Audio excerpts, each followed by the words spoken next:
오늘은 하박국 성경에 대해서 좀 말씀을 드려볼게요. 하박국에서 이제 의인은 믿음으로 살리라라는 표현이 나오죠. 이 표현이 왜 나오게 되고 이 표현이 어떻게 신약 성경에서 사용이 되는지를 좀 이야기를 해볼 것이고요. 하박국 성경을 간단히 설명을 드리면서 좀 정리를 해보겠습니다. 신약에서 이 의인은 믿음으로 말미암아 살리라라는 말씀이 3번 나와요. 이 로마서 1장 17절에도 나오고 그 다음에 갈라디아서랑 히브리서에도 나오죠. 여기 칸이 좁아서 갈라디아서는 여기다 쓰진 않았는데 뒷부분에서 다시 한번 이야기를 좀 해드리겠습니다. 미리 그냥 답을 이야기하자면 의인은 믿음으로 말미암아 살리라라는 것은 2가지 이야기가 나온다라고 생각하실 수가 있어요. 여기도 보면 믿음으로 믿음에 이른다고 하죠. 그러니까 요것과 요것이 좀 다르다 라고 생각을 하시면 될 것 같습니다. 뒷부분에서 자세히 말씀을 드릴게요. 하박국이라는 책은 이제 어떤 이야기를 다루는 책이냐, 이걸 먼저 이야기를 해야 되는데, 하나님께서 이스라엘을 멸망시키시잖아요. 기원전 586년에 이제 남유다가 망하게 되죠. 그것은 이제 많은 선지자들이 말하는 것처럼 이스라엘이 악을 행했기 때문이에요. 그거는 당연히 맞아요. 근데 하박국이 궁금했던 건 뭐냐면은 왜 악이 벌받지 않느냐 이거거든요. 그럼 어떤 것이냐, 어떤 악이 벌받지 않느냐고 생각을 하는 것이냐. 요 구절을 보시면 주께서는 눈이 정결하심으로 악을 참아 보지 못하시며 패역을 참지 못하시는데 어찌하여 게으른 자들을 방관하시고 악인이 자기보다 의로운 사람을 삼키되 잠잠합니까? 라고 물어보는 거예요. 결론이 뭐냐면 여기 제가 써놓은 것처럼 왜 더 큰 악을 들어서 작은 악을 때리시느냐 이거죠. 사실 이 질문은 하나님의 통치에 대한 인간의 근원적인 궁금증이기도 하잖아요. 왜 우리는 때로는 선한 사람이 고통을 받고 악한 사람은 평안을 누리느냐, 이거에 대한 궁금증이 있잖아요. 사실 안 믿는 사람들도. 사실 우리에게는 그 궁금증이 어느 정도 해소가 되죠. 이 하박국이 말하는 것에 대한 질문이, 그것에 대한 답이 복음 속에 있기 때문에 우리에게는 어느 정도 해소가 되지만 이제 믿지 않는 사람한테는 이것이 해소되지 않고, 또 구약 성도인 하박국에게는 완전히 이 문제가 해소되지 않았던 것 같아요. 그래서 이 문제를 이렇게 답을 보면서 우리가 또한 이 말씀을 통해서 유익을 얻고 하나님의 진리를 배우게 되는 계기가 되는 거죠. 왜 더 큰 악? 바벨론은 더 큰 악을 행했단 말이에요. 바벨론은 더욱더 악한 나라였는데 왜 더 큰 악한 나라인 바벨론을 통해서 우리들, 이스라엘 민족을 때리시는 겁니까? 이거를 물어보고 있는 거죠. 분명 우리가 성경 이사야 같은 걸 보면 이스라엘이 큰 악을 행했고 하나님께 죄를 지었기 때문에 주변 국가들에게 공격을 받고 심판을 받는다는 이야기가 나와요. 그런데 그래도 이스라엘이 그 나라들보다는 의롭죠. 어떤 점에서는 상대적으로 봤을 때는. 그런데 왜 더 큰 악들을 들어서 우리 이스라엘을 치시는 겁니까? 이게 바로 하박국이 궁금해하는 거였어요. 하박국 전체 내용이 이러한 틀을 가지고 있다는 것만 아시면 될 것 같아요. 그래서 하나님께서는 대답을 해주세요. 무엇이냐? 모든 악은 반드시 심판을 받는다. 시기가 좀 늦어지든 빨라지든지 간에 모든 악은 반드시 심판을 받는다는 거예요. 이게 성경에서 말하는 아주 확실한 답이죠. 우린 세상 살면서 TV 같은 데 보면 세상에 정말 불의하고 악한 자들이 반성하지 않고 감옥에 가면서도 떳떳하고 피해자들을 조롱하고 이런 걸 보거든요. 왜 저런 놈들에게 천벌이 떨어지지 않을 것이냐, 우리는 항상 그게 궁금했을 수 있어요. 근데 우리는 알잖아요. 어차피 저놈 죽으면 지옥이다. 알거든요, 우리는. 그래서 하나님께서는 이 문제에 대해서 모든 악은 심판을 받는다는 식으로 답변을 해주세요. 한 구절만 좀 보여드리면 피로 읍을 건설하며 불의로 성을 건축하는 자에게, 이게 바로 바벨론이에요. 아주 극한의 악을 행하던 국가였죠. 이 바벨론에게 화가 있을 것이다 라고 말을 하고, 민족들이 여러 민족, 열방, 여러 사람들이 불탈 것으로 수고한대요. 수고를 하는데 다 불탄다는 거예요. 열국이 헛된 일로 곤비하게 되는 것이 무슨 뜻이냐면은, 열국들이 수고하게 되지만 결국 불타고 곤비하게 되는 거예요. 왜요? 여호와께서 심판하시니까. 하나님께서 심판하시니까. 그래서 여호와로 말미암음이 아니냐라고 물어보는 거예요. 하나님께서 결국 세상을 심판하시게 될 텐데, 그때 되면 인간이 세운 모든 것들은 아무런 값어치가 없게 될 거라는 거죠. 이런 일들이 있을 것이 아니냐라고 하나님께서는 말씀하시면서 모든 악은 반드시 심판을 받을 것이다 라고 분명히 말씀을 해주시는 거예요. 그때가 되면 물이 바다를 덮음처럼 하나님의 영광, 여호와의 영광을 인정하는 것이 세상에 가득하게 될 것이다 라고 되어 있고, 이 구절은 그래서 아직 성취되지 않았습니다. 때로는 이 기독교를 잘못 이해하고 있는 어떤 기독교 신학자들 일부가, 예를 들면 이제 무천년주의 신학이라고 하거든요. 천년왕국이 없다고 생각하는 신학이 있어요. 혹은 후천년주의라고도 하는데요. 아무튼 이 그리스도교, 이 예수를 믿는 신앙이 세상에 퍼져나가는 것이 바로 이 말씀이다, 이렇게 해석하는 경우가 있는데 절대 아닙니다. 이 말씀은 아직 전혀 성취가 되지 않았고요. 이 말씀은 교회가 휴거된 이후에 하나님께서 열방을 심판하실 때 성취가 되고, 그때 분명하게 성취가 될 거예요. 지금 세상에 그리스도인이 많아진다는 것은 전혀 이 구절과 상관이 없고, 실제로 그리스도인이 많아지고 있지도 않죠. 왜냐하면 가라지들이 많아지고 있을 뿐이니까. 아무튼 그래서 하나님께서는 모든 악이 심판을 반드시 받을 것이다 라고 답을 해주시는 거예요. 더 큰 악을 들어서 작은 악을 치시는 것에 대해서 하나님께서는 어차피 둘 다 악이고 하나님께서는 모든 악을 반드시 심판하신다라고 이야기를 하게 되고, 사실 이 구절을 보면은 더 큰 악은 더 큰 심판을 받을 것이다 라고 우리가 볼 수가 있는 거겠죠. 하박국은 이것에 대한 답을 이렇게 하나님께 들었고, 하나님은 이 답을 해주면서, 이게 이제 묵시인데요. 제가 묵시를 먼저 보여드린 거예요, 대답을. 하나님은 이 대답을 보여주기 전에 바로 우리가 오늘 살펴볼 의인은 믿음으로 말미암아 살리라라는 말씀을 해주세요. 이 묵시는 이 하나님의 심판에 대한 묵시가 있어요. 정한 때가 있다라는 거는 이 묵시가 집행되는 시기가 있다는 거죠. 하박국이 정확히 언제 쓰였는지는 약간 애매하긴 하지만 분명한 것은 기원전 586년보다 더 전이었겠죠.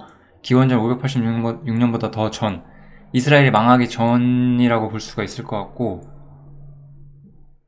후일 수도 있겠네요.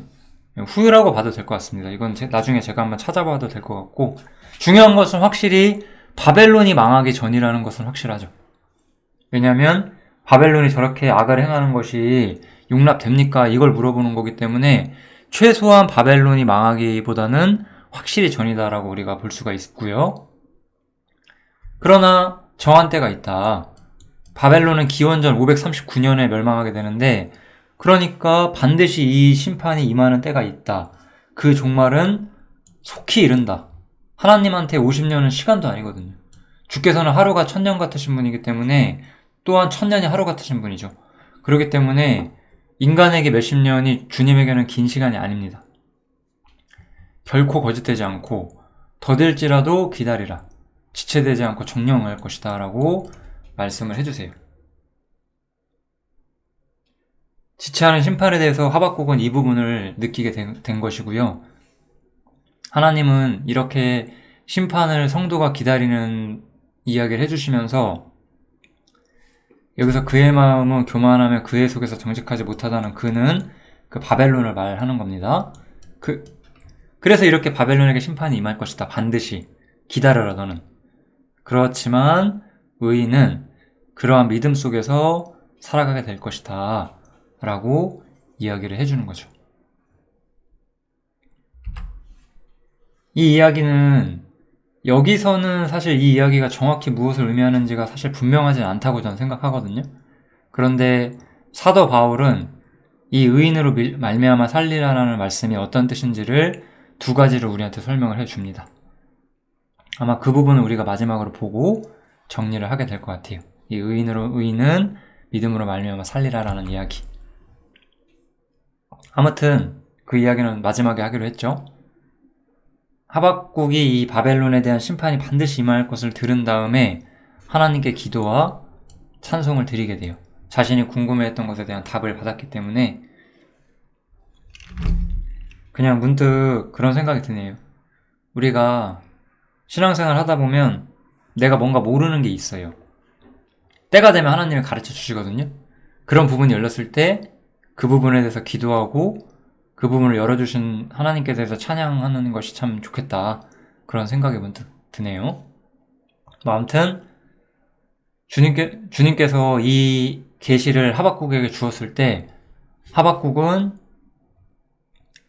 주의 일을 이 수년 내에 부응케 하시옵소서 이렇게 말씀을 해주세요. 이 부응이라는 단어가 참 잘못 쓰이고 있죠. 이 일이 빨리 집행되기를 바라는 거예요. 바벨론에 대한 심판이 빨리 집행되기를 바라는 거거든요. 근데 이 부응 이 단어를 가지고 우리 부흥회 이런 말 많이 하죠? 참 생각들이 없습니다. 이런 거 보면은. 세상에 심판이 임함으로써 여호와의 영광이 드러나는 것이 이제 부흥인데 그냥 교인 많이 모여서 노래하고 찬송하고 기도하면서 그러면은 부흥한다고 하잖아요. 기독교 인구가 늘어나면 부흥한다고도 하고요. 그런 뜻이 아닌 거죠. 이 부흥, 하나님의 이 바벨론에 대한 심판, 악인에 대한 심판이 반드시 임하기를 그리고 빨리 임하게 해주기를 바라고 그것을 부흥이라고 하박국은 표현을 했고요. 그때 진노 중에라도 긍휼을 잊지 마옵소서라고 말을 하면서 진노 가운데도 믿음이 있는 사람들은 긍휼을 받게 된다. 즉 의인은 믿음으로 말미암아 살리라는 말씀의 첫 번째 해석이 하나 나오는 거죠. 의인은 믿음으로 말미암아 살아요. 하나님의 심판이 임할 때도 의인은 믿음이 있기 때문에 그 믿음 때문에 심판에 들어가지 않습니다. 이 측면이 하나가 나오게 되죠. 물론 여기보다는 이제 신약 성경에서 더 분명하게 나와요. 그리고 또 하나는 그래서 이러한 상황 속이라는 걸 하박국이 알았기 때문에 하박국은 얼마나 불우한 시기를 살고 있어요. 이스라엘이 멸망한 직후든 아니면 멸망하기 직전이든지 간에 문맥상 직후가 맞는 것 같죠? 직후가 아니라 좀 더 후일 수도 있겠네요. 나라를 잃은 서름 속에서 사는 사람이잖아요. 자신의 안전이 보호받지 못하고 그래서 무화과 나무가 무성치 못하고 포도나무 열매가 없고 감람나무에 소출이 없고 밭에 식물이 없고 우리의 양이 없고 외양간에 소가 없을지라도 라고 말하면서 나라가 망했다고 보는 게 좋겠죠. 하박국은 힘든 시간을 살고 있던 사람이었어요. 땅에서 하나님의 축복을 기다릴 수 없는 시대에 살고 있었잖아요. 지금 보시면은. 그러니까 풍요로움과는 거리가 멀었어요. 이 땅에서는 불행한 삶을 살았던 사람이었던 거죠. 그러할지라도 나는 여호와를 인하여 즐거워할 수 있고 구원의 하나님을 인하여 기뻐하며 산다라고 찬양을 하고 있어요. 왜냐하면 주님께서는 반드시 심판할 것이고 의인은 구원을 받게 된다는 거 알았으니까. 그리고 여기서 말하는 이야기는 그러한 믿음이 있기 때문에 내가 이 어두운 시기 가운데서 사실 풍요롭지 못하고 자유롭지 못하고 하나님의 지상적인 축복을 누리지 못할지라도 나는 구원의 하나님을 인해서 기뻐합니다 라고 찬양을 하고 있죠. 이거는 정말 그리스도인들에게 너무나 필요한 이야기입니다. 이 두 가지 이야기는. 그리고 이 두 가지 이야기가 바로 로마서 1장 17절에 나와요. 전 어렸을 때 제가 로마서 1장 17절을 너무 좋아했어가지고 그때는 이만큼 로마서 1장 17절이 대단한 말씀인지도 몰랐어요. 어떻게 생각해보면요.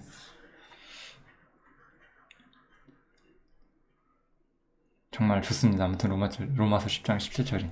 제 핸드폰, 이거 쓸데없는 얘기긴 한데요. 제 핸드폰 끝번호가 0117이잖아요. 로마서 1장 17절. 그래서 0117이죠. 아무튼 그래서 복음에는 바울사도는 이제 복음에 대한 설명을 로마서에서 하는데 복음에는 하나님의 의가 나타난다라고 했고 이 하나님의 의에 대한 내용은 제가 여러 성경에서 정말 많이 말을 했기 때문에 다른 곳에서 참고하시면 될 것 같고요.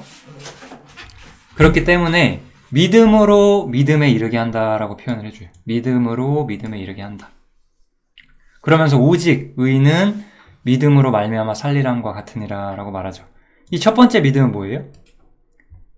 의인은 믿음으로 말미암아 산다라고 했을 때 아까 말했던 진노 중에라도 긍휼을 잊지 마옵소서라고 말했던 심판이 있을 때도 사실 하나님을 믿는 사람은 심판을 받지 않는다는 측면, 그리고 그 믿음 때문에 또 다른 믿음에 도달하게 되는데 이 믿음은 우리의 삶에 대한 믿음이죠.